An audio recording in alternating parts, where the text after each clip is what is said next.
আগলা হলি নেকি মানে যাও হে কিয় নাজানো ইমান ৰিস্ক কেনেকে ল গম পাই গ'লে গোটেই জিমটোৱে মোক ধুলাই দিব কেনেকে গম পাৱ তই গুৱাহাটীত ৱৰ্ল্ড ফেমাছ নি খাই পেলালি চলেগা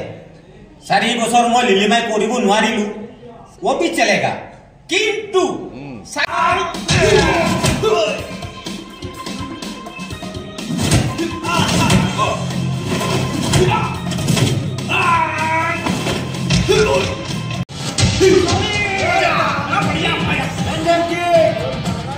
ओवरसाइज के शॉट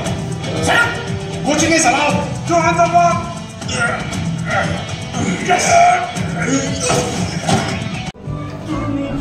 অসমৰ কেইগৰাকীমান উদীয়মান যুৱকে কৰা লোকেল কম্ফু নামৰ চিনেমাখন চাব গৈছিলোঁ চাই ভাল লাগিলে এটা সুন্দৰ মেছেজ তেওঁলোকে দিব চেষ্টা কৰিছে আৰু এক্টিং ধুনীয়া হৈছে গতিকে আপোনালোকে ইচ্ছা কৰিলে চাব পাৰিব মঙলদৈ চিনেমা হলত ধন্যবাদ